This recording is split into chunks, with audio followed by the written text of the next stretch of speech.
Studying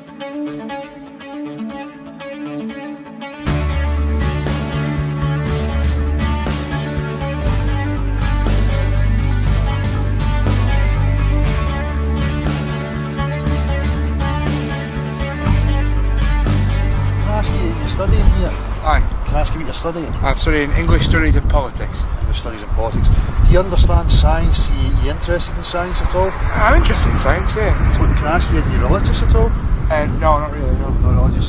So is it correct that you'd be more scientific minded then? Aye. Is that right?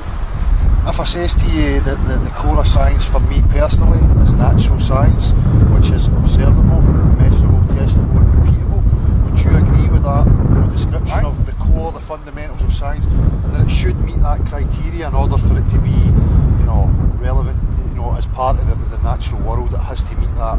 Yeah, I think science has got to be measurable and an objective rather than kind of subjective. Yeah, that's great. So, if we can bear that in mind, once I've done this, if I was to present this picture to you, which is of the Loch Ness Monster apparently, and I was to say to you, that's my scientific proof that the Loch Ness Monster is real, would you accept that? And you say this is scientific proof. I don't know if it's enough. It's just a photo. It's just a photo. It could be doctored. So would it be true to say, it could be doctored? That's perfect. So in natural science, images are just not going to cut it, are they? Because we can produce any images. So, bearing that in mind then, if I show you this image, would you take that as scientific fact that image is real and that's where you live? Well, I suppose, that could be doctored as well. The moon could be moved or whatever. I assume that is really the Earth, but I don't know if the image itself is exactly science. So why would that have any more sway with you than the Nessie picture? I suppose maybe I've seen it before, maybe a couple of times I've seen that picture of the Earth. So I know myself, I believe in myself that is a picture of the Earth. Have you ever seen that with your own eyes? No. You've never seen it with your own eyes, so we need to discount it then as not being proper scientific, that's fine. Right now, we'll go back to science again. Right now we're looking at this body of water here. Right. Now I know through repeated studying and testing over and over, every single person alive can do this. We can get water that is a natural element of the earth, and we know that water will not hold and display convexity. Do you understand what that means? Aye, so it's like, it doesn't show convex shapes, yeah. Doesn't show you a lot. So if I was to show you this image here, I'm going to show you this image, and can you tell me if you agree with what you're seeing here, if you think that's accurate? I think that's accurate, that's what water looks like. That's what water looks like. So knowing that, and that being a fundamental aspect of our reality, that alone tells me that people claiming to me that I live on a spinning ball is absolutely impossible. Would you agree with that? I would agree with that. I would agree with that. If you look at that and you look at that proof, then you can't prove that the Earth is round, no? No, because it's 70% covered in water. Aye. So we know the physics of water, we know that you can't make it conform to exterior shapes and blah blah blah. Aye. So then would that raise suspicions with you about who NASA and these space agencies are and why they're telling us that we live on a spinning ball? I'd have to ask questions about that. Aye. So you will ask questions just based on that one. Then that's fantastic. That's what we're looking for, because that was the same for me. I've always been scientific minded, and when I see these observable, testable things in reality, but yet somebody wants me to abandon my common sense in favour of images. That's the same as a religion, as far as I'm concerned. Would you agree with that? Aye. Because a religion would say to me, well, I've got a textbook and I've got an image and I've got a crucifix and I've got that's no proof for me. So then it's the same kind of thing. So, based on that, I'll show you a couple of other things, but you do maybe start to question, do you actually live on a spinning ball? Aye, I'm starting to question that. If I say this to you, what shape is the horizon when you look at the horizon? It looks flat to me. Have you ever seen a curve anywhere? No. Have you ever seen a curve when you're on a plane? No. Was the horizon at your eye level when you were on a plane? Aye, it's like, you can see it straight in front of you.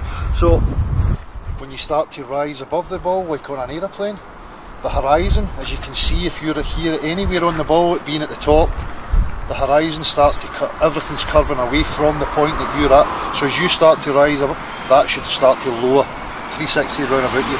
Would you agree with that observation? It should be the case. It should be the case, but it's not the case. It's not the case. And we know that. So, you know, again, there's a contradiction to our common sense, natural observations, based purely on an image from an institution. So, you know, it's great that, you know, you're so open-minded enough to see these things and to now maybe start questioning it. So here we have, you know, like an image of, you can read it yourself, this is Chicago skyline from 50 miles away. Aye. And the whole thing's observable.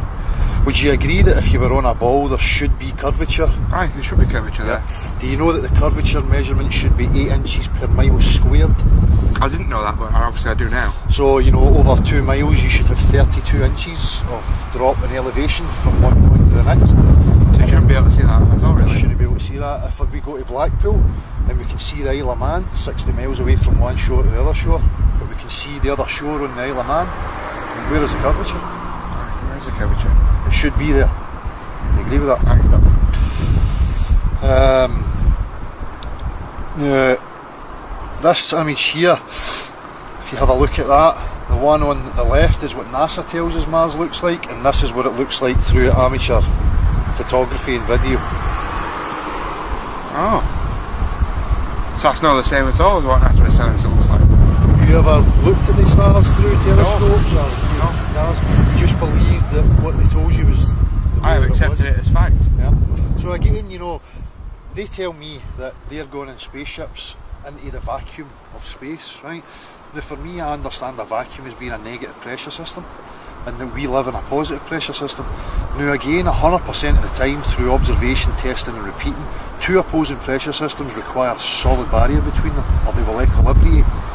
Yet they want me to abandon that again and to say, no, on the macro level it's different though, but we can't recreate it. Do you think there's another contradiction there? No, that's quite a contradiction, aye. Yeah. Do you think it's possible that those two things could exist without a solid barrier? I don't think so, no. No. Here we have a pressurised can.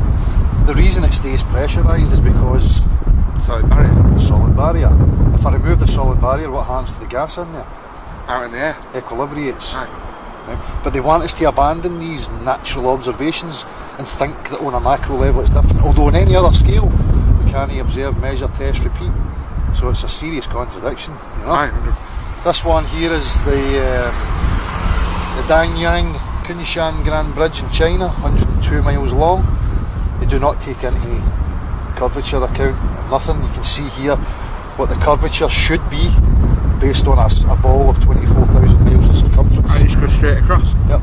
And obviously it's built across water, and we know the water's flat, so there's not going to be any curvature. You know, because nobody can show you a practical example of water behaving like. We know it doesn't behave like that. Aye. You know, it's just these absurdities that are thrown out there. That's absurd. Yeah, and people take it for granted because purely on the images, they're swayed by these images. For me, you know, that's a serious issue. We shouldn't be abandoning common sense observations and reality in favour of somebody's images. There was another one here, sorry. This is Tim Peake.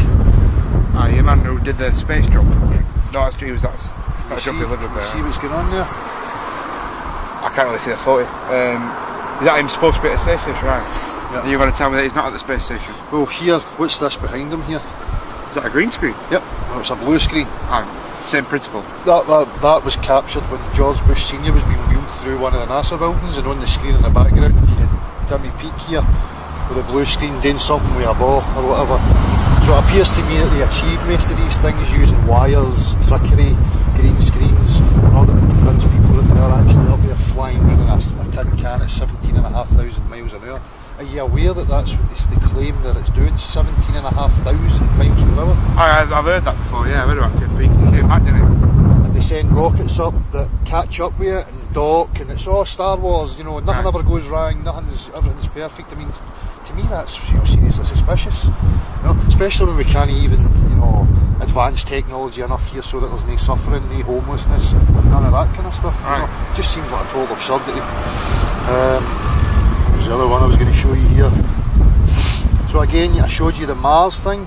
Here we have Sirius through an amateur footage.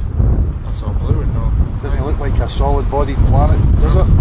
I would encourage you, see if you type Nikon P900 stars into YouTube, there's loads of amateur photographers and video people now who are videoing these things, and they're amazing to see with your real eyes.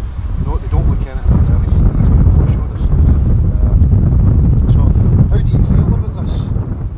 I feel like I've got a new outlook on the world, you know what I mean? I've had to open my eyes to a lot of things. Like, what are we giving the money to these people for? If they're $50 million a day they get.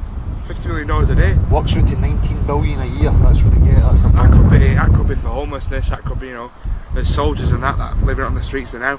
And why are they, you know? What have they can ever have that offered money? us? What Right. have they ever gave us? Why do we have suffering and people Just homeless? some guy messing about with a ball on a blue screen. Yeah. You know, that's the problem with these people, that, you know, they seem to be fighting because, you know, it must be hard for them to want to give up that amount of money. Right. You know, and it would be in their best interest to perpetuate their nonsense in their life to keep that funding coming in. Whereas people like us, we just don't accept it anymore, and, you know, we want the truth. Right. Yeah. So I'm going to give you a card. I go live on a Saturday night on my channel. We open up to anybody who thinks that they can provide proof that we live on a spinning ball. So far we've had absolutely nothing. We've been in the college campuses, the university campuses, trying to get lecturers, anybody who thinks they're a physicist to come forward, and nobody can. You know, because we can't provide actual proof that the Earth is actually a sphere. There's no measurable curvature anyway. And if it was a sphere, there has to be measurable curvature. I mean, you'd probably agree with that, would you not? Aye, you have to think so. Yeah. From a scientific point of view. So, as I say, man, I'm going to give you my card, which is beyond the imaginary curve for obvious reasons. And if, you know, you want to come on and say hello and, you know, let people know how this has changed your way of thinking, there's loads of people coming forward now. We've got one guy in particular who's a honours degree graduate in maths and physics for Glasgow University, who understands now that it's total crap that they told him, and he's now seeing through the lies. So, you know, we're trying to bring awareness to as many people as we can and get people just questioning. I feel enlightened, man. I feel like I totally. If it was me and I could go to space and the Earth was really a sphere, I would be doing loads of crazy stuff. I would be like, right, what I'm going to do, I'm going to sit on the moon, I'm going to video, zoom in on an aeroplane taking off upside down for Australia, you know, or a helicopter taking off upside down for Australia and then flying around the globe. I mean, you never see anything like that. Total nonsense. If you're on an aeroplane, it stays parallel, flat and level all the way to its destination until it's ready to go down. If it was on a boat, it would be dipped nose first, constantly accounting for the curve of the Earth. You know? So, well, listen, man, you know, I don't want to keep you anywhere. You know, it's been fantastic.